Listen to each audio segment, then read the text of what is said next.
A promessa do Espírito Santo é uma das colunas centrais da fé cristã e do viver pentecostal. Ela representa não apenas o cumprimento da aliança divina, mas a inauguração de uma nova era na relação entre Deus e os homens. Desde os profetas da antiga aliança até o discurso de Jesus, nós vemos uma expectativa crescente sobre este momento transformador em que o Espírito Santo de Deus seria derramado sobre toda a carne, segundo Joel, capítulo 2, versículo 28. Essa promessa aponta para a continuidade da missão divina em Cristo e sua extensão na igreja pelo Espírito. Irmãos, sejam bem-vindos à lição 10, que tem por tema a promessa do Espírito.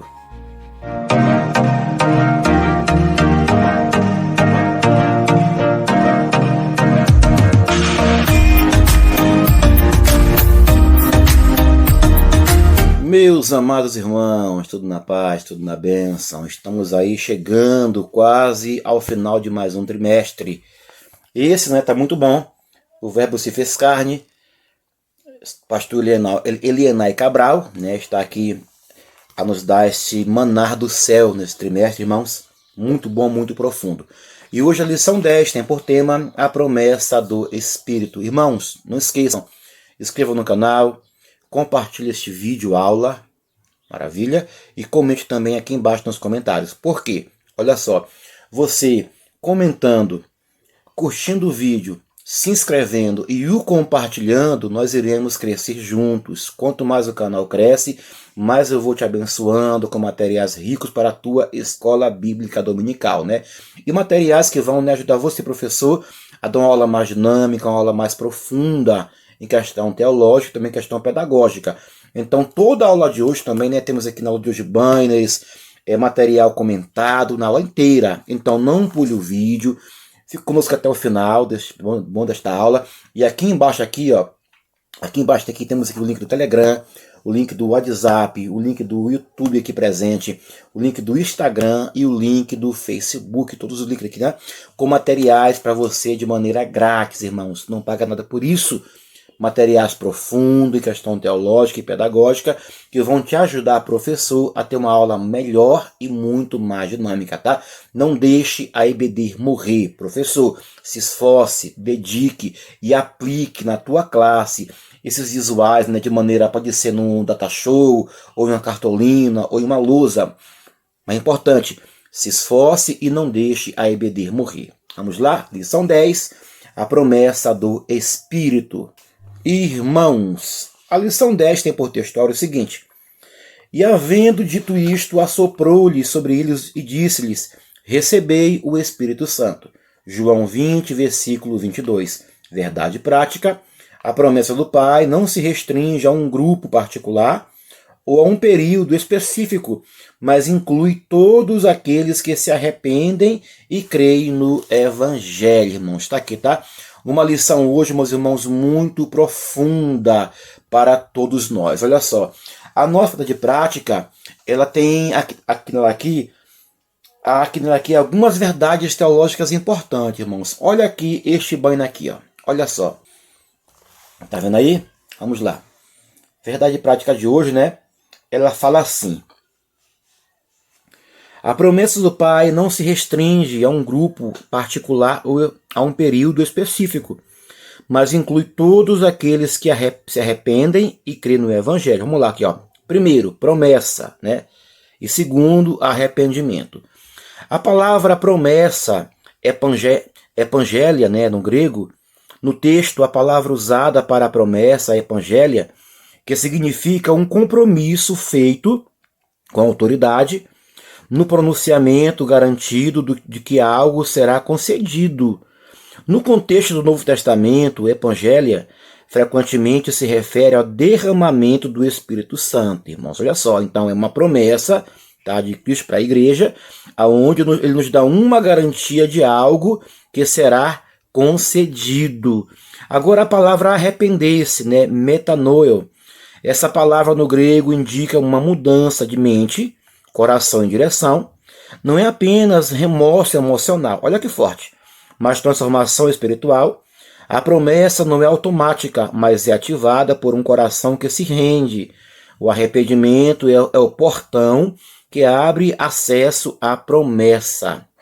E aqui está aqui embaixo aqui, ó, o dom do Espírito Santo. Ó. A palavra dom, né, dária, essa palavra carrega o sentido de um presente, né, uma dádiva voluntária e gracioso.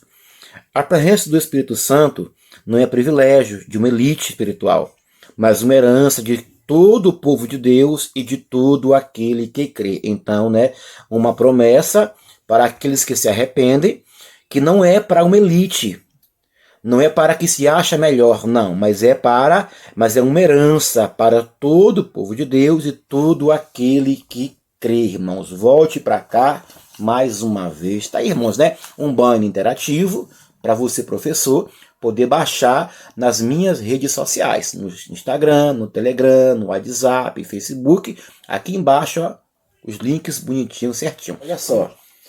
A nossa palavra-chave de hoje para o professor e para o aluno é essa aqui, ó.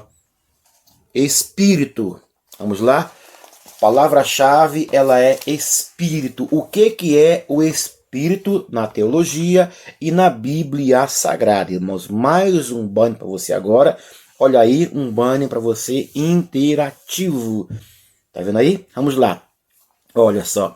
O Espírito na Escritura, um panorama bíblico e teológico. Primeiro, o Espírito como princípio de vida, ruach, né? Ruach, a pneuma no grego. Deus sopra o fôlego da vida em Adão. Gênesis 2:7, 1 Coríntios 2:11. Segundo, o Espírito como atitude ou disposição interior. Em vários textos, Espírito representa a disposição interior de uma pessoa, seja de humildade, orgulho, tristeza ou fervor. Espírito reto, né? Como tem em Salmo 51:10. E em Romanos 12:11, o fervor de espírito. Terceiro, o espírito maus ou demônios. Pneumata, ponera.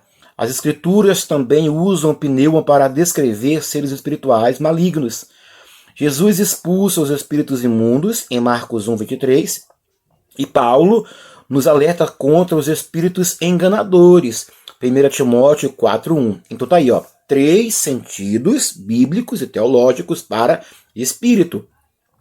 Agora aqui no quarto fala assim, ó, o Espírito Santo, que é o que hoje aqui na lição irá abordar. Tá bom? Né? O Ruach, né? Ruach Hakedesh, né? Em hebraico. Em grego, Pneuma Hagion. O clímax da revelação sobre o Espírito é a pessoa do Espírito Santo, a terceira pessoa da Trindade. Ele aparece desde Gênesis 1:2, pairando sobre as águas, até Apocalipse, intercedendo com a igreja. Olha só, então desde o início da Escritura até o final dela, temos a manifestação do Espírito Santo, Deus em pessoa, amém? Ele é Deus, ele faz parte da Trindade, porque ele é Deus, irmãos. Então, tá? Aqui temos aqui, ó, 4 sentidos teológicos bíblicos para Espírito. Ele como princípio da vida, o Espírito como atitude, disposição interior, espíritos maus ou demônios e o Espírito Santo, irmãos. Vamos lá, inicia a lição de hoje, introdução, volte para mim, por favor. Vamos lá, irmãos, fala assim, ó, tradução. Nesta lição, vamos analisar 2 momentos significativos, 2, irmãos, que são qual? Em primeiro lugar, a afirmação de Jesus aos discípulos de que eles receberam o Espírito Santo, primeira coisa, né? Que inicialmente atuaria na vida do pecador, promovendo a convenção em relação ao pecado, justiça e ao juízo. E em seguida, iremos estabelecer, né, uma ligação entre esta visão regeneradora da promessa do Espírito Santo em João e a perspectiva capacitadora a respeito do Espírito, que encontramos no livro de Atos dos Apóstolos, escrito pelo evangelista Lucas. Olha só, irmãos, eu tenho aqui mais um aqui para você, que banner muito maravilhoso, muito profundo para você, professor. Olha este banner aí, ó. Perspectiva a respeito do Espírito Santo em Atos 2. tradução, né? A promessa pentecostal é universal. O Espírito habita em toda pessoa regenerada e salva por Jesus. Lê em sua casa em João 14,16, e em 1 João 4,13 e em Romanos 8,9. Segundo, ao mesmo tempo, Jesus quer batizar os crentes com o Espírito Santo, revestindo-os com poder para o serviço do Senhor. Olha que forte. Atos 1,5, Lucas 24,49 e Atos 2,14, Atos 2, do 1 ao 4. E terceiro, em Atos 2,17, o poder da parte de Deus é para todos, em todos os países, povos e raças do mundo. Isto é visto no emprego das seguintes expressões. Olha só, sobre toda a carne, fala de imparcialidade, sem discriminação. Vossos filhos e vossas filhas, ou seja, o revestimento é para toda a família e para todo lar. Vossos jovens e velhos, ou seja, sem distinção de idade, Deus quer usar a todos, irmão. Que lindo! Servos e servas, sem distinção social, Deus começa a abençoar os que são pequenos em si mesmo. Volte para cá, por favor. Tá aí, meus irmãos, né? Então isso aqui é toda a perspectiva de Atos 2, está aqui na revista, né? Vamos hoje trabalhar em João 20 e também lá em Atos 2. A lição 10, ela tem, né, por tópico 1 o seguinte: a promessa do Pai. Tópico 2, o Espírito habita os discípulos. E tópico 3, a promessa do dia de Pentecostes, no dia de Pentecostes, irmãos. Vamos lá para o tópico 1, né, nesse momento de aula, com revista em mãos, caneta e bloco de anotação, professor e aluno. Vamos lá. Irmãos, o tópico 1 tem por tema, olha o banho aí, ó. A promessa do Pai. Parte A, Jesus enviará o Consolador. Parte B, o Consolador. E parte C, o 3, né? Não vos deixareis órfãos. Vamos lá para o tópico 1. Tópico 1, parte A. Olhe para cá. Diz assim: Jesus enviará o Consolador. No Evangelho de João, capítulo 14, lemos: Ele vos dará outro Consolador.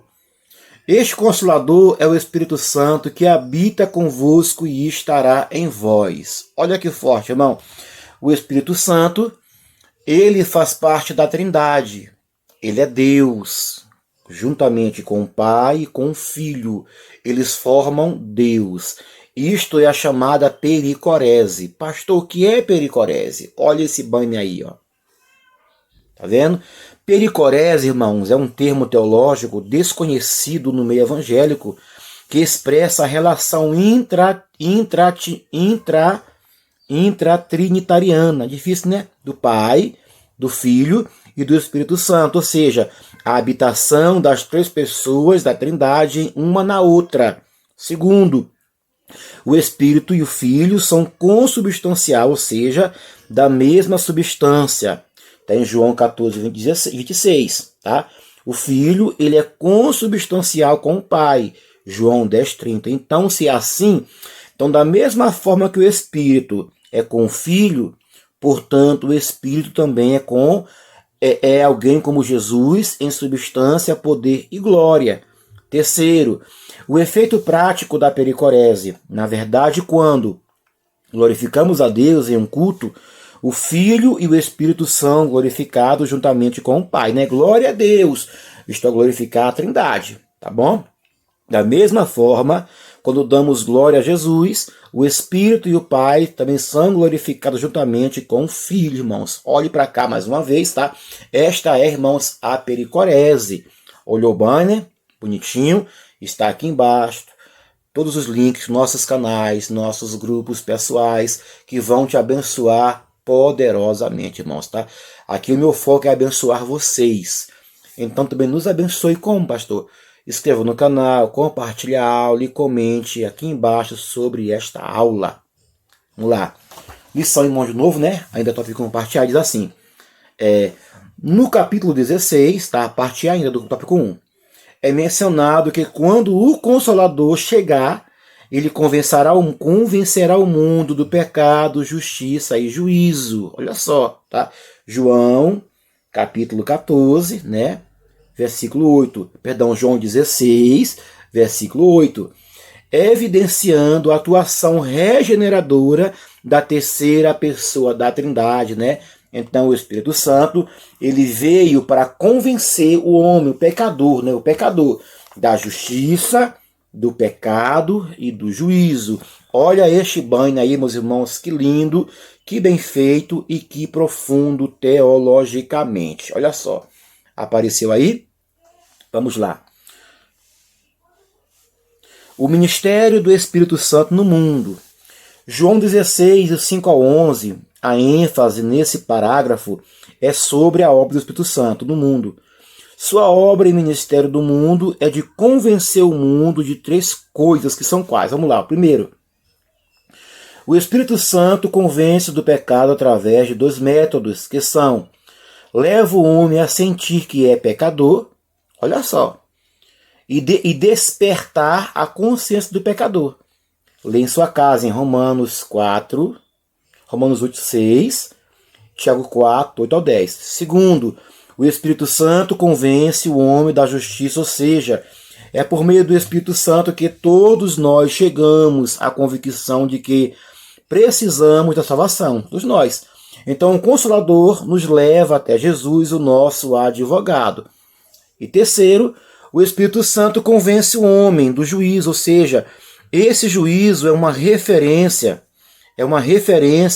ao julgamento de nossos pecados na cruz e ao mesmo tempo ao julgamento de Satanás, que foi vencido por Jesus através de sua morte, de sua ressurreição. Tá aí, irmão, né? Convencer o mundo, não o homem, do pecado, da justiça e do juízo, ok? Este é o ministério do Espírito Santo. Entendeu, meu irmão? Vamos lá agora para a parte B, que tem por tema o Consolador, irmãos. Olha só. Irmãos, todo o material está aqui embaixo, tá? Bonito, por ser bonitinho aqui, muito bem feitinho, com carinho. É só acessá-lo, tá bom? Nos links do Telegram, WhatsApp, Instagram e Facebook. Revista em mãos, fala assim. O Consolador. A palavra grega traduzida para Consolador é Paracletos, que significa, refere-se a alguém chamado para ajudar, encorajar ou interceder por outra pessoa. Assim, um Paracletos assemelha-se a um amigo que desempenha o papel de advogado ou consultor especial, ou ainda como um assistente que auxilia em momentos importantes, irmãos. Então, irmãos, né, Consolador no grego, né, ele é Paracletos, que significa consolador. É uma palavra rica em significado. Por quê? Né? Ela vai derivar de para, né, que é ao lado, e kaleo, que é chamar. Significa, literalmente, aquele que é chamado para estar ao lado. No mundo grego, né, na questão jurídica, Paracletos, né, ele era o advogado de defesa, alguém que intercede, conforta e orienta. Então, no contexto de João, o Espírito Santo ele é o defensor divino, ele é o guia que revela a verdade e ele é o intérprete das palavras de Cristo Jesus, né? Olha só, este banho aqui, né, sobre o outro Consolador. Tá vendo aí? Fala assim, ó. Jesus disse que o Pai enviará o Espírito Santo a fim de estar para sempre com a igreja, consolá-la em suas angústias e guiá-las pelas veredas da verdade. 4 verdades são destacadas aqui sobre o Espírito Santo. Primeiro, aqui no verdinho, João 14,16. Há 2 palavras gregas para outro, né? Que é héteros, outro diferente, e halos, né? Outro igual. Da mesma substância, o Espírito Santo tem os mesmos atributos do Pai e do Filho. O Espírito Santo é outro Consolador e não um outro Consolador. Então, né? Então ele é né, halos, né? Um outro igual, da mesma substância. E aqui embaixo, na coisinha aqui laranjinha, diz assim, ó, João 14,17. É a fonte da verdade. O mundo não pode conhecer nem receber o Espírito Santo, pois o mundo anda enredado pelo engano, alimentado pela mentira, perdido no mundo emaranhado de ideias. O Espírito Santo é a fonte da verdade. Então é impossível o homem carnal ele ser espiritual. Por quê? Ou ele é carnal ou é espiritual. O homem carnal ele é mentiroso, ele vive num mundo, né, num mundo perdido, ele vive emaranhado em ideias erradas, então ele é carnal. Agora aqui, ó, vamos ver aqui, ó, na cozinha que é azul. 14:16b. Para que fique para sempre. É o consolador permanente dos discípulos. O Espírito Santo jamais deixaria os discípulos. Daria a eles consolo nas angústias, direção nas horas difíceis e poder nas horas cruciais. Então jamais, né, estamos sozinhos. Nós temos direção, né, do Espírito Santo.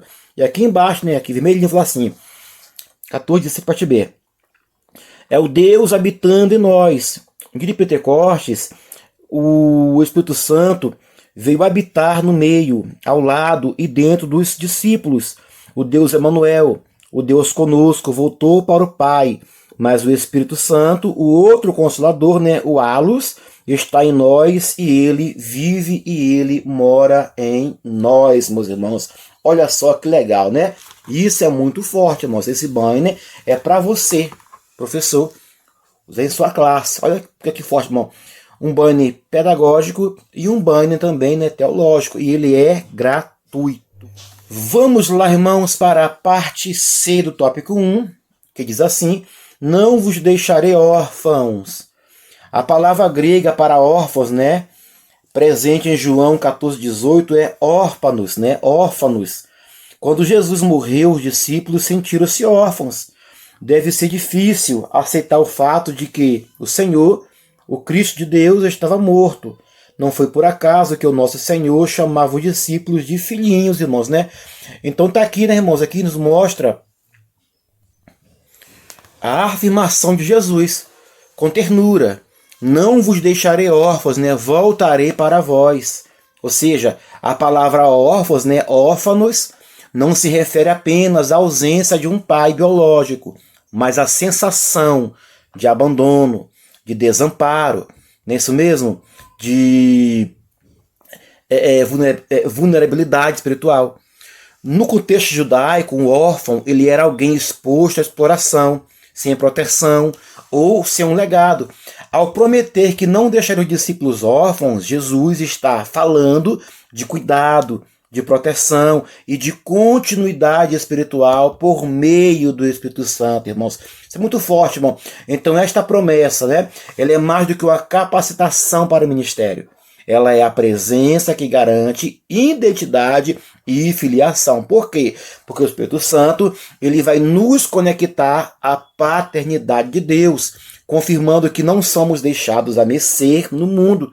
Ou seja, né, mesmo que eu vá, né, eu estarei com vocês de outra forma. Como? Pela presença do meu Espírito. Então o Espírito Santo, ele não é um visitante, mas ele é um residente divino que reforça a teologia da habitação e da adoção, irmãos. Irmãos, isso é muito forte, irmão. Vamos lá, olha só. Banha mais uma vez. Tá vendo aí? Por que convinha que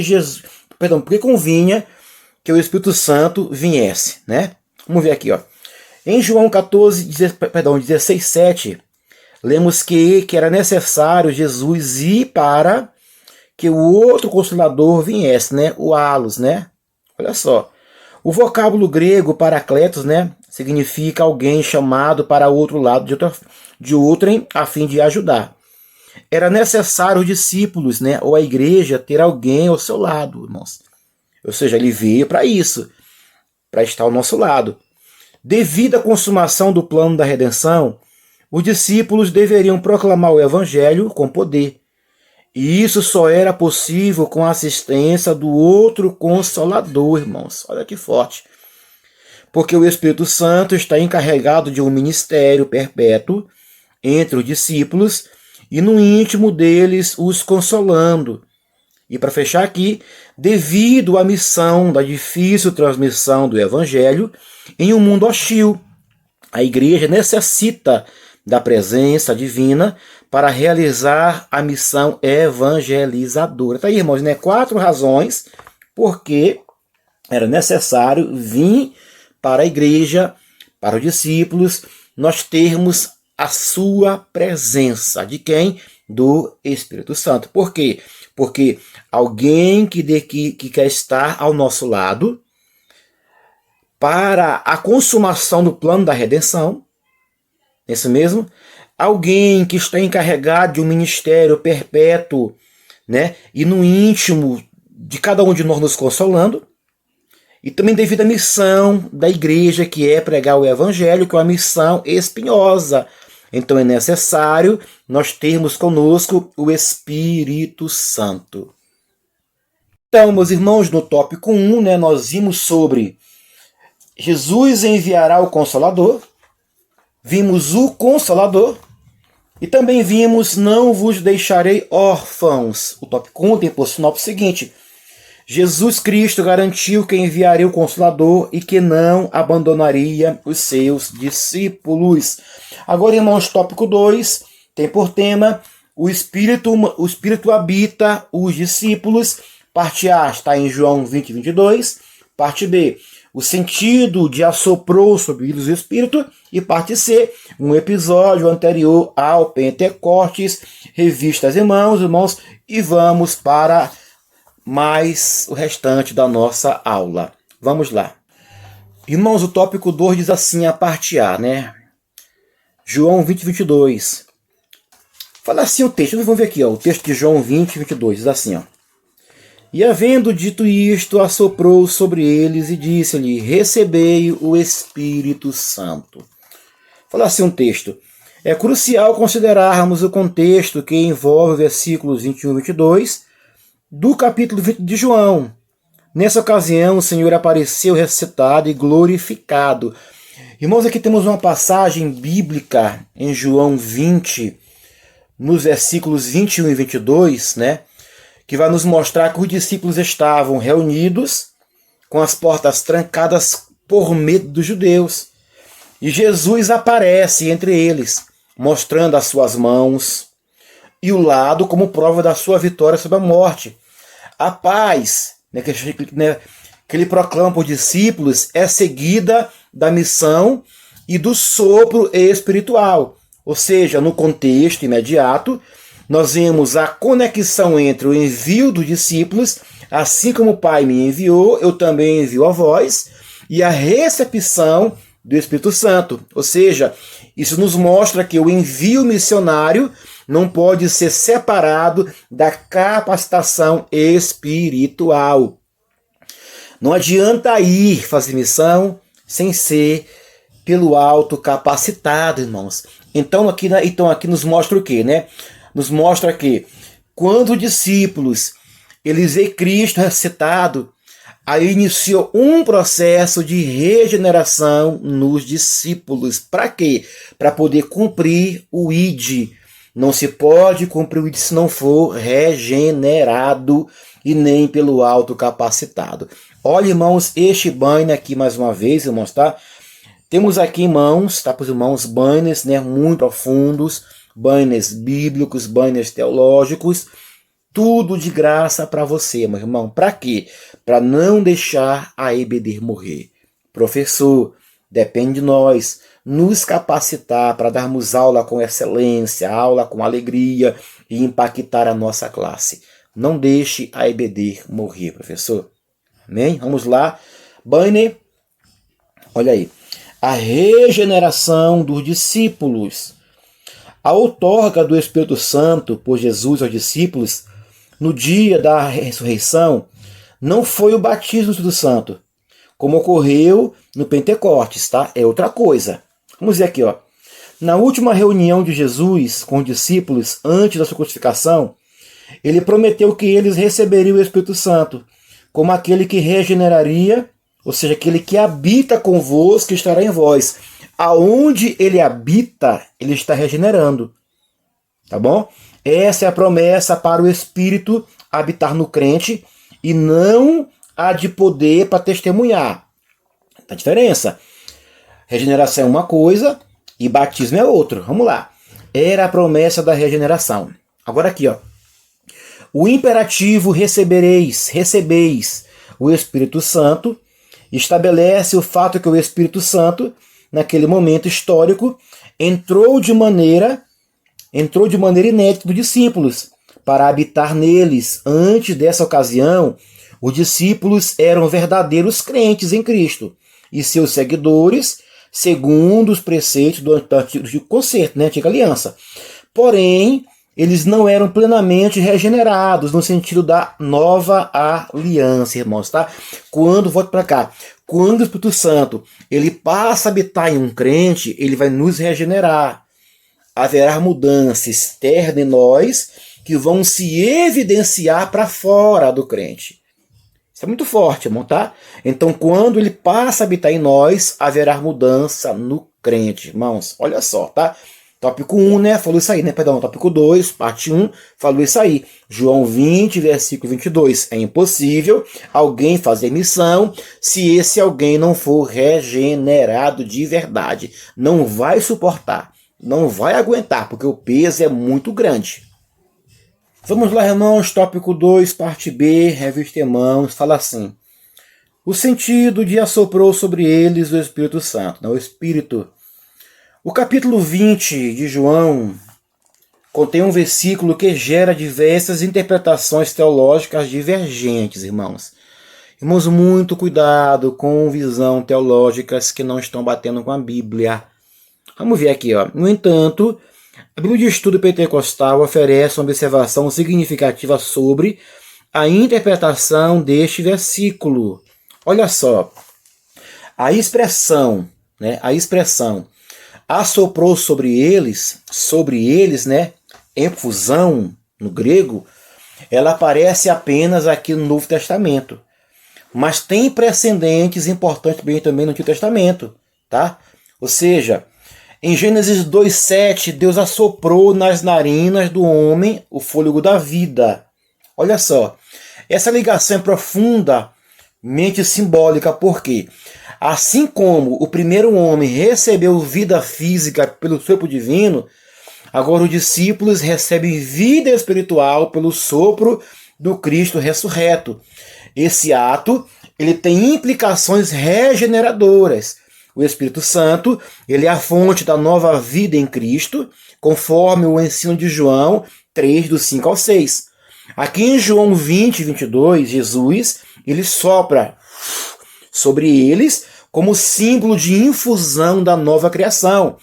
Eles são regenerados, eles nascem de novo espiritualmente pela ação direta do Espírito.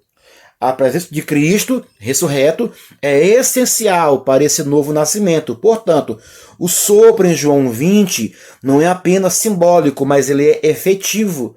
Ele vai marcar a transição dos discípulos do Antigo Testamento para o novo pacto. Olha esse banho aqui, irmãos. Irmãos, não esqueça, tá? Inscreva no canal, compartilhe esse canal, comente aqui embaixo. Os nossos banhos são para vocês de maneira grátis, irmãos. 0800. Te peço uma coisa só. Inscreva nesse canal. Só isso. Tá bom? E os banhos estão aqui embaixo, aqui no link. No WhatsApp, Telegram, Instagram e Facebook. Muito material rico, irmão, para você, professor, dar uma aula dinâmica e não deixar a tua EBD morrer. Não deixe a EBD morrer. Vamos lá. Olha o banho aí, ó. Assoprou sobre eles, em João 20, 22, a palavra grega traduzida qual? Soprou é infusão. Ou seja, o uso que João faz deste verbo neste versículo indica que Jesus estava lhes ortogando o Espírito Santo a fim de produzir neles uma nova vida e uma nova criação. Os discípulos receberam o Espírito Santo antes do Pentecostes. A diferença. E o Espírito passou a habitar neles e os regenerou. Olhe para cá mais uma vez, tá? São fatos, são histórias diferentes, irmãos. O batismo é ok? O batismo com poder é uma coisa, e a habitação, a regeneração do Espírito Santo é outra, aqui em João 20. Não foi o batismo com língua estranha, não. Lá depois, em Atos 2, ocorreu esse batismo. Essa imersão mais profunda, tá? Vamos lá. Para o tópico 2, parte C. Diz assim, ó. Um episódio anterior ao Pentecostes. Olha, interessante. Em João 20, 22 também se lê: recebei o Espírito Santo. Essa expressão surge como consequência direta da menção assoprou sobre eles, indicando que o Espírito Santo habitou os discípulos naquele momento específico. Ou seja, meus irmãos, né? A partir desse ponto, os discípulos tornaram-se nova criação, completamente regenerados e sendo governados, habitados, vivificados pelo Espírito Santo, irmãos, né? É vital compreender que João 20, 22 e Atos 2 são episódios distintos e complementares, um complementa o outro. Em João 20, os discípulos são regenerados e em Atos 2 são batizados. Essa distinção é clara na teologia pentecostal clássica e é confirmado pelo próprio progresso da narrativa de Lucas, ou seja, lá em Atos, né? A regeneração acontece pela fé no Cristo ressuscitado e é simbolizada pelo sopro de Jesus. É o início da nova vida. Já o batismo no Espírito Santo é uma experiência subsequente, destinada a capacitar o crente para o serviço e para o testemunho. Amém? Vamos para mais um banho aqui, meus irmãos, interativo. Irmãos, aula dinâmica é assim. Você lê a lição, você aplica a lição e material nos alunos. Ó. Banner, cartaz, lousa. Ah, pastor, eu não posso colocar o banner. Usa uma lousa, usa uma cartolina, faz uma frase, faz uma coisa diferente, irmãos. Use a tua criatividade, mas não deixe a escola dominical morrer, irmão. Porque quando o professor não se esforça, a EBD perece. Vamos lutar para tentar trazer vida a EBD país afora, irmãos. Vamos lá para o banner do tópico 2, parte 3. Olha aí. Apareceu? Diz assim o banner, ó. Um episódio anterior ao Pentecostes, né? Primeiro aqui, ó. O derramamento do Espírito Santo em Atos 2:4 segue-se após a primeira experiência em João 20, 22. Ou seja, irmão, para poder eu ser cheio, eu tenho que estar regenerado. Não adianta forçar querer ser espiritual se você não é regenerado. Segundo, essas duas obras do Espírito Santo, regeneração e batismo, na vida dos discípulos são para todos os crentes, todos nós, irmãos. Não é só para quem tem cargo, não. É para todo mundo que é cristão, que é lavado no sangue de Jesus. Terceiro, ou seja, recebemos o Espírito Santo e somos regenerados e a seguir precisamos experimentar o batismo para recebermos poder para testemunhar o Evangelho. Olha a etapa. Para eu poder pregar o Evangelho, eu tenho que estar regenerado e cheio. Uma pregação só vai ter eficácia se o crente for regenerado e se ele for cheio do Espírito Santo. Volte para cá mais uma vez, por favor. O tópico 3, não, o tópico 2, perdão, eu quero que é uma lição essa, tópico 3. Agora que é o 2, irmão. O tópico 2, né, falou sobre o Espírito habita os discípulos. Sinopse, né, do 2. João 20, 21, 22, né, versículos, refere-se a um acontecimento que ocorreu antes da descida do Pentecostes, né? Perdão, antes do Espírito Santo do Pentecostes. Então, ele é um episódio diferente, tá? E o tópico 3, irmão, tem por tema a promessa do Pai no dia de Pentecostes. Parte A, de repente. Opa, isso aqui é forte. Parte B, e todos foram cheios do Espírito Santo. E parte C, e começaram a falar em outras línguas. A nossa aula é uma aula interativa demais, irmãos. É uma aula muito boa, que traz para você conhecimento teológico profundo. Vamos lá, só. O tópico 3, parte A, ele vai falar assim: de repente. Achou aí? Diz assim, ó. Revista Irmãos. O aparecimento de Jesus em João 20 refere-se ao período compreendido entre a Páscoa e o dia do Pentecostes. Após a ressurreição, o Senhor glorioso aparece aos discípulos. Na Páscoa, o Cordeiro da expiação foi sacrificado, sendo Jesus o Cordeiro de Deus, conforme estudado ao longo do trimestre. No entanto, 50 dias depois da Páscoa, celebrava-se a festa da colheita no dia de Pentecostes, irmãos. Olha só, olha para cá. Atos 2:2, ele vai iniciar com uma expressão impactante, de repente. Essa palavra denota algo inesperado, repetindo, como uma visitação súbita, divina. O Espírito não foi invocado nem manipulado. Ele veio de maneira soberana, marcando o início de uma nova era.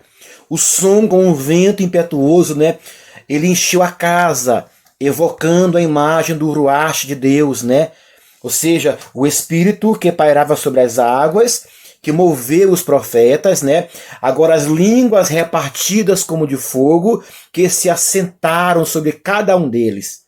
Também tem forte conotação teofânica.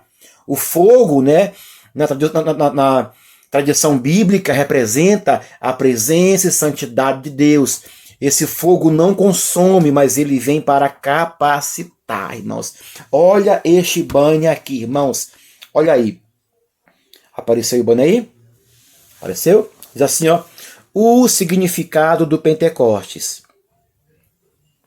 Diz assim, ó. Das 7 festas sagradas de Israel, a quarta era o Pentecostes. Também chamada de festa das semanas e festa da colheita. Essa festa era a segunda maior festa do calendário judeu. Essa festa ocorria no 3º mês, Sivan, mais ou menos aqui em junho, Aqui no caso, dia 8 de junho no Brasil. E durava um dia. Ocorria 50 dias após a Páscoa, o Pentateucos, o 50º. Observamos aqui 4 sinais do Pentecostes, que são quais? O som vindo do céu, Atos 2:2. O vento impetuoso, também Atos 2:2. Línguas distribuídas, Atos 2:3. E como fogo, Atos 2:3. Ou seja, as manifestações externas de um som como de um vento poderoso, das línguas como de fogo, demonstram que Deus estava ali presente e ativo. Então foi um mover que o próprio Deus chegou lá e manifestou lá a sua glória. Uma coisa maravilhosa. Volte para cá, por favor, mais uma vez. Irmãos, aqui nós temos, um mover teofânico, o próprio Deus manifestando o seu poder e a sua glória entre os discípulos, meus irmãos. Isto é muito profundo, Então este movimento, ele foi para poder capacitar a igreja a ir para fora, a pregar com ousadia. Logo após eles serem revestidos, eles foram para fora pregar com ousadia. Sinais aconteceram com mais evidências ainda, tá? Então quem diz que é cheio e não evangeliza, esse cheio é falsificado. O crente cheio tem prazer de evangelizar. Amém? Agora vamos lá para o tópico 3, parte 2, que diz assim: e todos foram cheios do Espírito Santo. Fala assim a revista: observamos que durante o ato de conversão, o Espírito Santo realiza a regeneração. Primeira coisa, Contudo, desde que se dá esta obra regeneradora do Espírito, é necessário que os salvos sejam cheios do Espírito Santo e revestidos de poder para testemunho do Evangelho. Irmão, de novo, se eu falo que eu sou cheio do Espírito Santo e eu não prego o Evangelho, então o meu cheio tem algo de errado comigo. Porque a capacitação plena, os dons, o ser cheio é para isso. É para evidenciar a pregação do Evangelho com poder. Tá? Então, se você diz que é cheio, mas não evangeliza, o que mais tem é crente no altar, dizendo, não, estou cheio, mas não evangeliza, não entrega um folheto. O que mais tem é crente na igreja, cheio de si mesmo, cheio de tudo, menos de Deus. cheio de orgulho, cheio de vaidade, cheio de si mesmo. Entendeu? Então quem está cheio de verdade, ele tem prazer em evangelizar. Tá? Olha só, meus irmãos, a frase "e todos foram cheios do Espírito Santo", ela vai indicar o derramar de maneira universal do Espírito entre os discípulos. Essa plenitude não se refere à regeneração, mas ao batismo, à imersão. É uma experiência de capacitação sobrenatural para o serviço. Os discípulos já haviam crido, já haviam sido regenerados, mas agora estão sendo imergidos, literalmente batizados, com o poder do alto. Não é isso mesmo? Então, a distinção entre regeneração e batismo é clara. Na regeneração, o Espírito passa a habitar no crente. E no batismo ele transborda, ele muda, é um intento. O outro, né, um é interno, e o outro é externo e visível. O batismo no Espírito é evidenciado por sinais sobrenaturais como línguas, profecias, ousadias e os dons manifestados.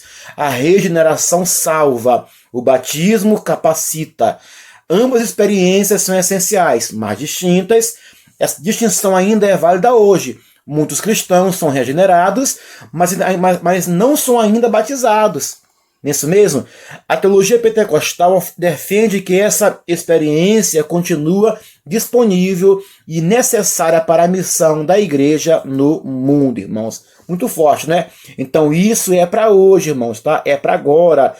Busque, né, de Deus esse batismo, tá bom? Vamos lá, ó. Olha só. Olha o banho aí. E cheios do Espírito Santo.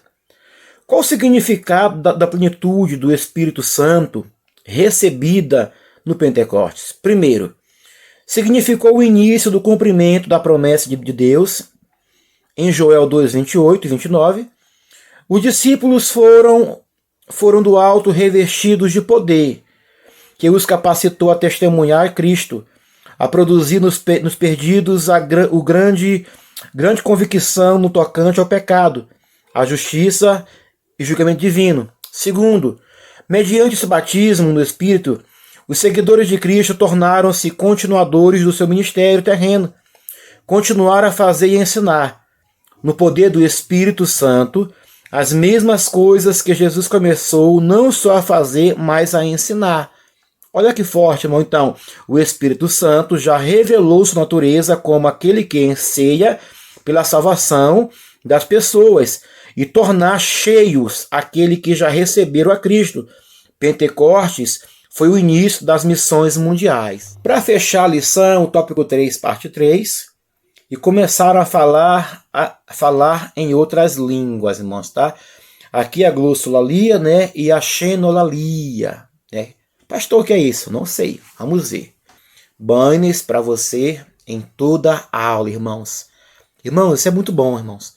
Uma aula igual essa aqui, dinâmica, poucos fazem. Então, nos dê uma forcinha no canal, se inscrevendo, compartilhando, comentando. E todo o material para você é grátis. Aqui nos links aqui, ó. Telegram, Instagram, WhatsApp, Facebook. Irmãos, isso para você é muito professor. Isso para você é muito bom. Porque as EBDs estão ficando sucateadas. Porque os professores estão relaxando no ensino. Não deixe o teu ensino cair, meu irmão. Não deixe a EBD morrer. Professores, despertem pelo amor de Deus. Vamos lá. Tópico 3, parte 3. O batismo do Espírito Santo constitui uma experiência profunda na vida dos discípulos já regenerados em Cristo. E essa experiência não se limitou àquele único dia. O cumprimento da promessa abrangeu toda a igreja nascente naquele momento e todas as gerações futuras até a volta de Cristo. O falar em línguas evidenciou esta obra capacitadora, apesar de algumas pessoas compreenderem essas línguas nos seus próprios idiomas. Eram, na verdade, expressões espirituais concedidas pelo Espírito que habitou os discípulos a glorificar as grandezas de Deus, irmãos, né? Então, a glossolalia, o falar em línguas, é sinal inicial e físico do batismo, conforme está em Atos 2,4. O verbo lá usado é lalém, falar, né, no grego, né, com acréscimo de heterais glossais, que significa outras línguas. Isso aponta para línguas distintas das conhecidas naturalmente pelos falantes. Desconhecidas, né, pelos falantes. Alguns estudiosos falam em xenolalia, línguas humanas não aprendidas, como parece ter ocorrido em Atos 2, e outros em glossolalia, línguas espirituais desconhecidas, como nas cartas, né, de Paulo. Então, glossolalia é mais do que um fenômeno linguístico. Ela é expressão espiritual, oração mística e edificação pessoal. Quem fala em línguas edifica a si mesmo, a não ser que tenha no meio de nós um intérprete. No contexto de Atos, ela serve também como sinal para os incrédulos e como meio de proclamação do Evangelho. A glossolalia continua sendo uma experiência profunda e transformadora na vida da igreja. É a linguagem da intimidade com Deus, o canal do sobrenatural e a expressão da rendição total ao Espírito, irmãos, tá? E isso é muito lindo, é muito profundo. O dom de línguas estranhas, irmãos. Temos, né, a variedade de línguas, que é um dom, e temos as línguas estranhas, tá? Uma coisa é uma, outra coisa é outra. Tá para o Banner. Olha só. E começaram a falar em outras línguas. Glossolalia, do grego glossolíngua, né? Mais lalia, falar em línguas. Dom sobrenatural concedido pelo Espírito Santo que capacita cada crente a falar, a fazer enunciados proféticos em línguas que lhes são desconhecidas. E a xenolalia, o falar em línguas num idioma conhecido, estranho apenas a quem fala, ou seja, eu sou brasileiro, mas não sei falar grego. Não sei falar indiano. Mas Deus me usa com língua indiana para poder pregar para um indiano. Eu não sei o que eu falei, mas preguei para um indiano. É xenolalia, tá, irmãos? Vamos aqui, ó. 1. Todos os crentes podem receber o batismo do Espírito Santo. 2. É uma bênção posterior à experiência da salvação, né? 3. É a capacidade da frágil natureza humana para cumprir a grande comissão. 4. A sua evidência inicial é o falar em línguas. E 5. Tem uma relação estreita com o fruto do Espírito Santo, irmãos. Volte para cá, por favor. Então tá aí, meu irmão. Então tá aí, né? O tópico 3 falou de 3 subtópicos, né? De repente, todos foram cheios do Espírito Santo e começaram a falar em outras línguas, né? Sinopse 3. A promessa do Pai também tem a ver com o derramamento do Espírito Santo, conforme aconteceu no dia de Pentecostes, irmãos. Ok? Conclusão da lição. Diz assim: a promessa do Pai tem a ver com a regeneração do pecado e com a capacitação do salvo para testemunhar do Senhor Jesus em todos os lugares. Manifesta completamente em Pentecostes e está presente até hoje para todos os que se arrependerem e crerem no Evangelho, irmãos, tá? Olha este banner aqui, ó, para fechar aqui, o último banner da aula de hoje, o batismo no Espírito Santo. Olha este banner aí, ó. Fala assim um banner, a preposição com é partícula grega em, né? Que traduzida pode significar em ou com. Por isso, muitos usam a tradução no Espírito Santo. Da mesma forma, batizados com água pode ser traduzido por batizados em água. Mas o mais comum é falar no Espírito Santo, tá, irmãos? Por quê? Olha só. Recebereis virtude. O que é esse batismo, né? O termo virtude é dunamis, que significa poder real, poder em ação, né? Poder dunamis significa mais que força ou capacidade, designa aqui o poder divino em ação. O batismo do Espírito Santo é o poder celestial no interior do crente para testemunhar com grande eficácia. O batismo do Espírito Santo não apenas outorga poder para pregar Jesus como Salvador, como também aumenta a eficácia desse testemunho, irmãos. Volte para cá mais uma, por favor. Então esta, meu irmão, foi a aula 3, que teve por tema a promessa do Espírito. Professor, link da sua revista, acompanha a nossa videoaula. Temos subsídio, temos vídeo chamada, temos leitura diária, tudo em nossos canais aqui embaixo, ó, links. E não esqueçam, compartilhe essa aula, se inscreva no canal e ore por nós em nome de Jesus. Até a próxima aula, se Deus quiser. Fique na paz, que Deus te abençoe em nome de Jesus.